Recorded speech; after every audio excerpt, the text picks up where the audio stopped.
नमस्कार साथियों, स्वागत है आपका श्री राम ऑनलाइन क्लासेस में। मैं हूं नवीन कुमार और बात करते हैं आपसे आज क्लास 10th के बच्चों से। क्लास 10th का परिणाम अभी हाल ही में आया है और जैसा कि परिणाम बहुत ही अच्छा रहा होगा, मैं आशा करता हूं कि आपके जो नंबर बने हैं वो सफिशिएंट हो आपके लिए। जिन बच्चों के नंबर कम बने हैं उनका मेरे लिए एक मैसेज, मैं उनको एक मैसेज देना चाहूँगा कि बेटे नंबर 10वीं के कोई मायने नहीं रखते। ये सिर्फ एक पहला पड़ाव है जो आपने जीवन में पार किया है। अभी बहुत से पड़ाव ऐसे आएंगे जो आपको पार करने पड़ेंगे और सफलता की ओर आपको वो पड़ाव लेके जाएंगे। इसलिए घबराना नहीं है, जैसा भी रहा कोई दिक्कत नहीं है। किसी आपके दोस्त से आपके नंबर कम बन गए तो जलना नहीं है, 12वीं में देखेंगे उसको। ये सोचो, थोड़ा उसके प्रति द्वेष मत लेके आओ, एक कंपटीशन की भावना लेके आओ कि हाँ उससे आगे निकलना है। होनी चाहिए कंपटीशन की भावना, द्वेष नहीं होना चाहिए, ठीक है। और बहुत से बच्चों के मन में अभी क्वेश्चन उठ रहा होगा कि क्या पढ़े, मैथ पढ़े, केमिस्ट्री पढ़े, बायो पढ़े, फिजिक्स पढ़े, मतलब हिस्ट्री पढ़े, क्या पढ़े, आर्ट पढ़े, नॉन मेडिकल, एग्रीकल्चर, क्योंकि रास्ते बहुत हैं, दरवाजे बहुत हैं। डिपेंड करता है आप पे कि आपको कौन से दरवाजे में जाना है और कौन से दरवाजे में आपको सफलता मिल सकती है। इन सब चीजों का सोचने का समय जो था वो आपका अभी है। जो आपने चूज कर लिया उसी को आपको लाइफ में जीना पड़ेगा। अगर मान लो आप आज सोच रहे हैं कि डॉक्टर बनना है तो सोच लीजिए कि डॉक्टर बनना है, बिल्कुल। अगर सोच रहे हैं टीचर बनना है तो सोच लीजिए टीचर किसका बनना है, ठीक है। तो इसलिए सोच के अच्छा फैसला लीजिए। अपने जो बात पढ़ने वाले हैं, आज जो अपना फर्स्ट लेक्चर रहेगा वो है maths. Shri Ram online classes के माध्यम से हमारा प्रयास रहेगा आपको घर बैठे हुए हर चैप्टर के नोट्स और हर चैप्टर की वीडियो अवेलेबल करवाई जाए। तो अभी अपन मैथ पढ़ रहे हैं। फर्स्ट चैप्टर जो आपका है वो है सेट, इसको हिंदी में बोलते हैं समुच्चय। समुच्चय, अब सेट तो सुना हुआ है, समुच्चय नहीं सुना हुआ। सेट सुना हुआ है। अपने घरों में अपने जो मम्मियाँ होती हैं, मम्मी जो अपने हैं, वो बोल देते हैं कभी मार्केट में जाते हुए कि आज हमें बर्तनों का सेट लेके आना है, आज कोई कपड़ों का सेट लेके आना है, कोई जूतों का सेट लेके आना है। बहुत सी चीज़ें होती है। या जो रेडीमेड शॉप होती है तो वो टी शर्ट लेके आते हैं, मान लो ये टी शर्ट मैंने पहनी हुई वो लेके आते हैं, तो वो क्या लेके आते हैं, उसका पूरा सेट लेके आते हैं। मतलब उसमें एल भी होता है, एक्सएल भी होता है, एम भी होता है, डबल एक्सएल भी होता है। वो 500 टी शर्ट के क्या होते हैं, उनके सेट होते हैं।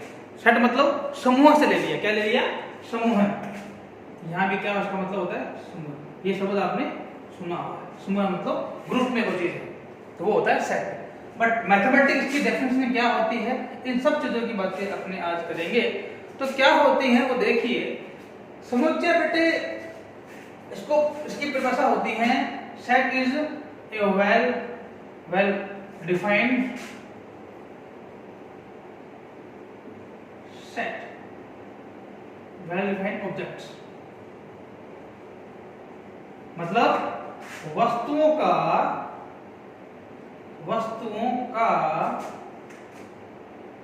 सुपरिभाषित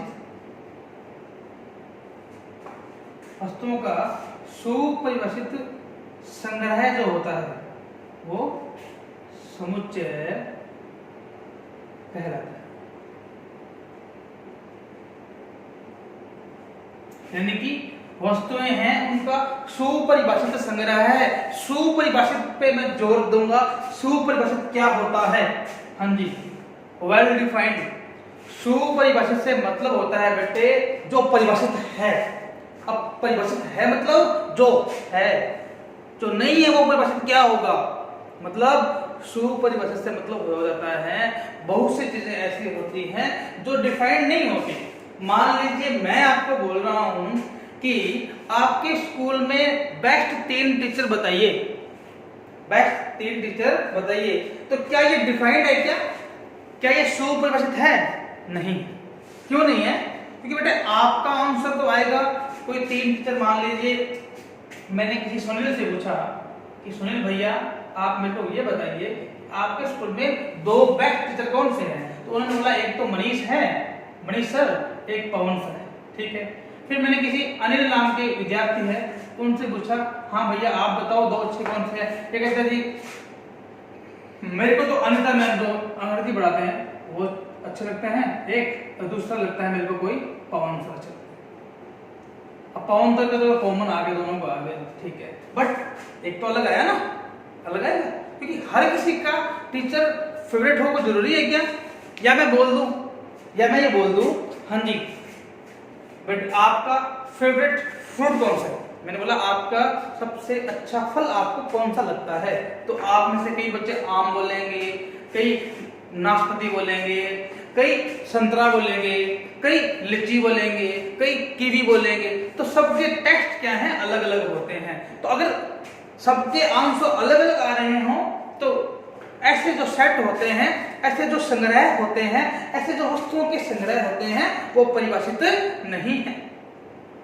अगर मैं सिंपल लैंग्वेज में आपको बताऊं बेटे, तो आप ध्यान रखिए कि ऐसे चीजें, ऐसे आंसर आपके जो सभी के सेम आए, वो होता है सुपरिभाषित। ओके, ये होता है। अब देखो, इसे काफी इसके एग्जांपल भी अपने करेंगे। जैसे मान लीजिए सबसे पहले कुछ एग्जांपल देखते हैं। देखो, मैं ये बोल रहा हूं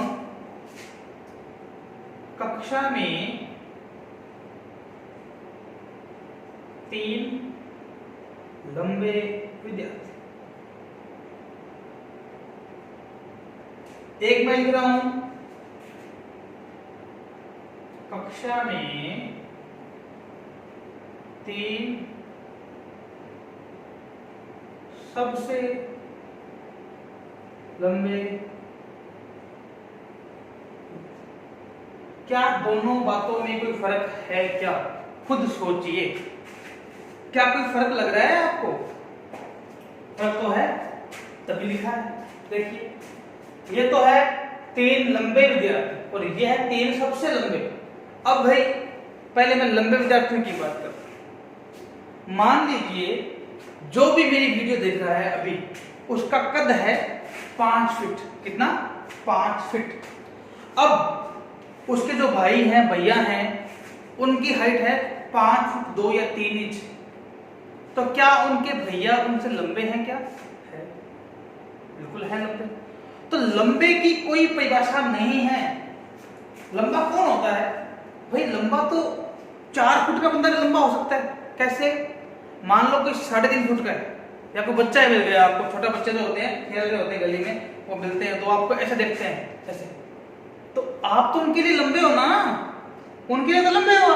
अब क्लास में विद्यार्थी होते हैं तो सभी अलग अलग होते हैं। कोई किसी का छोटा है, किसी का इतना बड़ा है, किसी का इतना, किसी का इतना, किसी का इतना, मतलब सबके अलग अलग कद होते हैं। सबके जो हाइट होती है अलग अलग होती है। अब जिसकी हाइट इतनी है उसके लिए तो ये भी लंबा, ये भी लंबा, ये भी लंबा, ये भी लंबा, ये भी लंबा। तो वो अगर मैं उससे पूछूंगा भैया क्लास में 3 लंबे विद्यार्थी नाम बताओ, वो तो सर दी पूरी क्लास ही लंबी है। अब तो उसके लिए तो क्लास लंबी है कि सबसे छोटा वही है ना? गलत कह रहा हूं क्या? उसके अलावा मान लो, देखो बच्चा, मान लो कोई बच्चा इतना, इस उसकी हाइट ये है और बाकी क्लास में सभी बच्चों की किसी की हाइट ये है, किसी की ये और सबसे लंबे जो है वो यहाँ तक आते हैं। ठीक है, अब इसको पूछ रहा हूँ कि भाई बताओ क्लास में 3 लंबे विद्यार्थी कौन से हैं? तो ये क्या बोलेगा? सर जी आप मेरा मजाक उड़ा रहे हो क्या? लंबे तो मुंह से तो सभी लंबे हैं। तो बिल्कुल है या नहीं है? दिए हुए हैं। और इससे पूछेंगे हाँ भाई आप बताओ क्लास में सबसे लंबे विद्यार्थी, सॉरी क्लास में लंबे विद्यार्थी बताओ। तो अब ये इसके लिए तो सभी छोटे हैं। ये कहेगा सर जी ऐसे कोई लंबा नहीं गया, तो सब छोटे छोटे जवाब है गए। मतलब वो बोलेगा कि भाई अठे कोई लंबो को नहीं, अठे तो के है छोटा छोटा टाबर है, यानी कि छोटे छोटे बच्चे हैं यहाँ पर, लंबे विद्यार्थी नहीं है। समझ पा रहे हो क्या? तो ये बात सिर्फ किसकी हुई? ये बात हुई कद के हिसाब से। अगर आपका कद छोटा है तो आपको सभी लंबे दिखेंगे, तो आपसे बड़ी हाइट का वो आपके लिए लंबा है। ये फर्क होता है। लेकिन मैं यही बोल देता कि भैया कक्षा में 3 सबसे लंबे विद्यार्थी बताओ, तो छठ से क्या करते? अपने सभी की हाइट लिखते या सभी को एक लाइन में खड़ा कर देते और जो सबसे 3 लंबे लंबे होते हैं उनको दिखाते बाहर। अपन क्या करते हैं रोजमर्रा में जब स्कूल आते हैं तो असेंबली में जब प्रार्थना करते हैं तो टीचर नहीं बोलते अरे भाई लाइन बना लो, तो सबसे लंबे बच्चे खड़े जाओ, छोटे बच्चे आगे आ जाओ, है ना? तो लंबे विद्यार्थी उनको दिख जाता है। जैसे मैं खड़ा हूँ यहाँ पे, एक और भैया आएंगे उनको मेरे बराबर खड़ाएंगे, तो आप देख लेंगे कि बड़ा कौन है, लंबा कौन है। तो जो लंबे होगा उसको अलग कर लोगे। तो सबसे लंबे तो सबका आंसर सेम आएगा। अब मैं इस भैया से पूछूंगा क्लास में 3 सबसे लंबे भैया कौन से हैं, तो वो क्या बोलेगा, वो ये बताएगा ये तीनों है, मान लो ये ए है, ये बी है, ये सी, ये बी सी क्या है, तीनों लंबे। इनके लिए भी सबसे 3 लंबे यही है, इनके लिए भी, मतलब सबके लिए सबसे 3 लंबे तो यही है। इससे भी पूछूंगा ना मैं ए से जो सबसे लंबा है, उससे पूछूंगा कि हाँ जी क्लास से जो सब तो पहले लंबे बच्चे है कि उधर से बड़े बड़े, वो एक तो मैं हैगा, वो हैगा, मतलब हाइट नाप के बता देगा कि हाँ भाई ये विद्यार्थी जो है वो लंबे। इस प्रकार से ये क्या हो गया, ये तो क्या है, सुपरिभाषित है, और ये नहीं, ये फर्क होता है। ठीक है, सिंपल लैंग्वेज में जिसका सबका आंसर सेम आए वो परिभाषित है, और जो नहीं आए वो परिभाषित नहीं है। ये तो था सेट की परिभाषा। अब कुछ एग्जांपल लेते हैं सेट के, उन्हीं की बातें अपने करते हैं। देखिए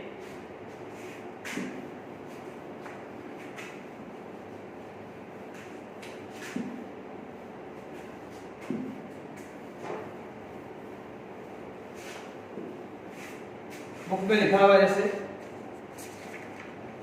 10 से कम, पहला एग्जांपल है 10 से कम प्राकृत संख्याओं का समूह। हाँ जी, 10 से कम प्राकृत संख्याओं का समूह क्या होगा। अब भैया एक बात बताओ, 10 से कम की बात कर रहे हैं, कर लेते हैं ये लोग। अब 10 से कम प्राकृत संख्या कौन सी होती है, प्राकृत संख्या होती है जो 1 से स्टार्ट होती है और अनंत की ओर जाती है। ठीक है, अब प्राकृत संख्या 10 से कम लेनी है। 10 से कम कौन सा होता है, 9, 8, 7, 6, 5, 4, 3, 2, 1, यानी कि आप सबका आंसर ये आएगा 9। ये क्या है आपका समुच्चय, ये क्या है आपका सेट आ गया। ये परिभाषित भी है क्योंकि सबका आंसर सेम आएगा। इसी के अलावा मैं ये बोल देता हूं यहां पे कि 10 से कम परिमेय